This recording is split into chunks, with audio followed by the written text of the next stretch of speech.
আজ 13ই ফেব্রুয়ারি 2026। সারা দেশে আজ এক থমথমে নীরবতা।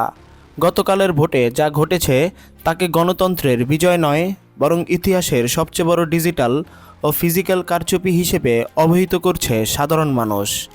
বিএনপি যেভাবে পেশিশক্তির ব্যবহার করে ক্ষমতা দখলের মহোৎসবে মেতে উঠেছে তা দেখে স্তব্ধ পুরো জাতি।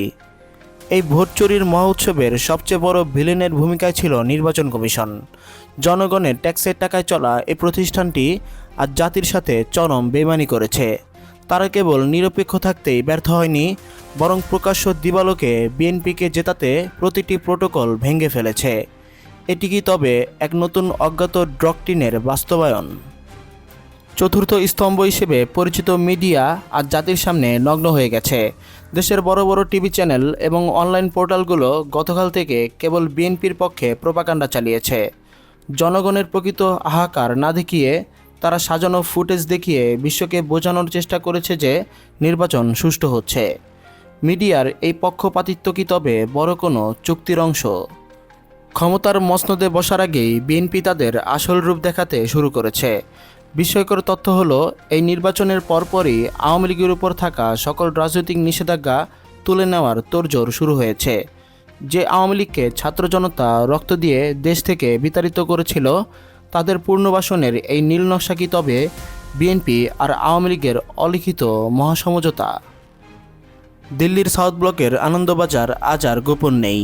বাংলাদেশের এই নির্বাচনে বিএনপিকে জিতিয়ে আনতে দিল্লির গোয়েন্দা সংস্থাগুলো যে মাস্টার প্ল্যান সাজিয়েছিল তা আজ শতভাগ সফল।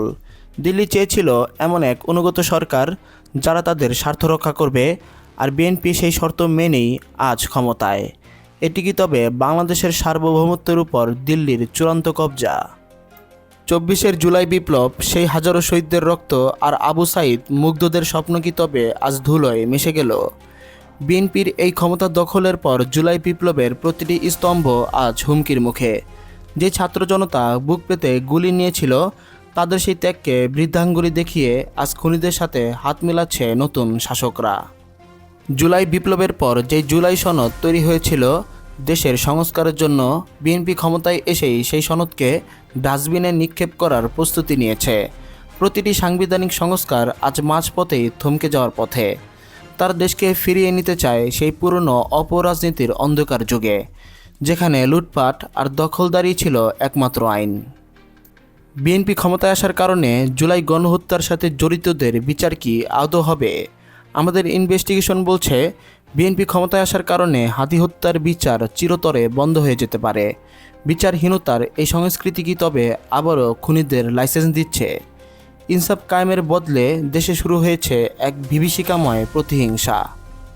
নির্বাচন কমিশন কেন প্রতিটি ভোট কেন্দ্রে বিএনপির ক্যাডারদের অবাধ প্রবেশের সুযোগ করে দিয়েছিল?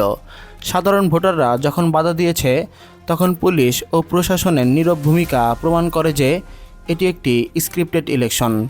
জনগণের সাথে এই চরম বেইমানির হিসাব কি কোনো দিন নেওয়া হবে, নাকি ক্ষমতাধরদের নিচে চাপা পড়ে যাবে এই আর্তনাদ? বিশেষজ্ঞরা সতর্ক করছেন, বিএনপির এই আগ্রাসী ক্ষমতা দখল বাংলাদেশকে এক অর্থনৈতিক ও সামাজিক জাহান্নামের দিকে ঠেলে দেবে।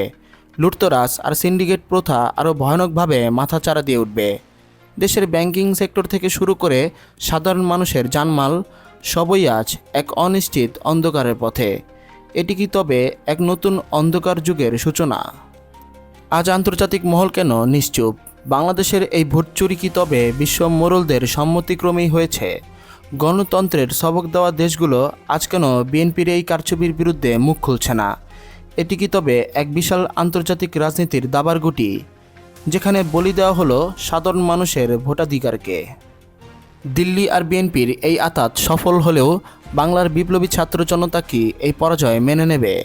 আজকের এই ভোট চুরি বাংলাদেশের ইতিহাসে এক কালো অধ্যায় হয়ে থাকবে। সময় এসেছে আবারও রাস্তায় নামার, সময় এসেছে ভোট চোরদের বিরুদ্ধে রুখে দাঁড়ানোর। আপনার ভোট কি আপনি দিতে পেরেছেন? কমেন্টে জানান। ভিডিওটি শেয়ার করে সত্যকে পুরো বিশ্বের কাছে পৌঁছে দিন।